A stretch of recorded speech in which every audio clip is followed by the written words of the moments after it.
So either the FBI was completely clueless or corrupt, but they didn't check into whether Michael Sussman might have been working for the Hillary Clinton campaign before they opened up the investigation to leak to the press, which put this nation through 3-4 years of political turmoil. There needs to be a political accountability, and I hope John Durham has a whole lot more that he's going to be revealing, because I got virtually nothing out of you based on subpoenas. It was interesting listening to your exchange with Senator Paul. You said it was unacceptable what happened. That's good. I'm glad to hear that. But you were confirmed in August of 2017. In February 2018, the Senate Intel Committee was briefed by Bill Priestap, and the bottom line of that is Bill Priestap of the FBI continued to say the Steele dossier was credible, even though the FBI knew in January 2017 that it contained Russian disinformation. Now, that was under your watch. Do you have an explanation on that? Senator, as I said, we've been working very closely with Special Counsel Durham, and I want to be careful not to start talking about things that may be with... Okay, that's fine. So another non-response.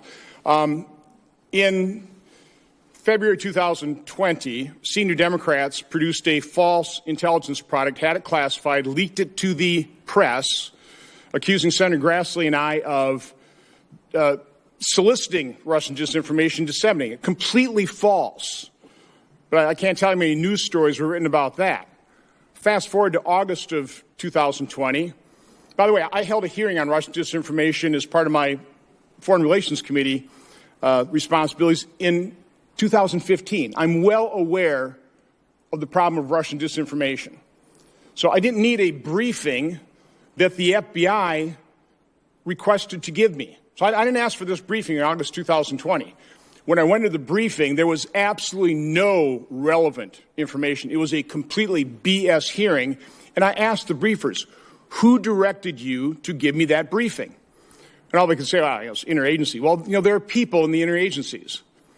I wrote a letter immediately asking, first of all, what was the backup material for the briefing?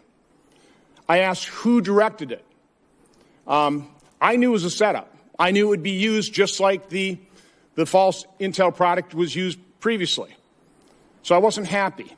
And of course, then lo and behold, in late April, early May, it was leaked. That briefing was leaked to the Washington Post, again, accusing me of, disseminating Russian disinformation. Nothing could be further from the truth. It's false.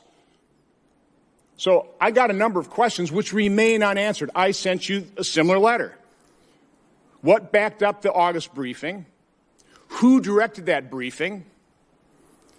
To this day, I have gotten no response. Now, how is it so difficult to respond? And by the way, Senator Grassley, former President pro tem of the Senate, former chairman of the Senate Judiciary Committee, is asking the same questions. Why is it that we can't meet with you? Why is it that you will not provide us that basic information of who directed a briefing to 2 U.S. senators that was then leaked for political purposes, used against us, false? Why won't you answer that very basic question? So, Senator, I want to be a little bit careful of what I can say. I can imagine you want to be careful, yeah. Yep. Go ahead. I want to be a little bit careful about what I can say in this kind of setting about getting into specifics. I understand this is an important topic to you. Before we deliver a defensive briefing like the one that you're describing here, we follow a standard defined process that involves interagency discussion, deliberative process to figure out whether a defensive briefing is even warranted. Just to take a step back, though, because it's important, the entire purpose of defensive briefings to an individual is Mr. Gray, listen, you're just describing a process, and I understand the process. Great. The process obviously broke down. There are all kinds of processes putting in safeguards in the FISA court that were obviously violated in that corrupt investigation. So, again, I'm just asking a simple question. Why won't you tell me in detail who was engaged in that process? But I'm not going to so I'm asking you to provide that answer. I'm asking you to give me a briefing, meet with me and Senator Grassley. We deserve to know the answers. Quite honestly, the American people deserve to know the answers.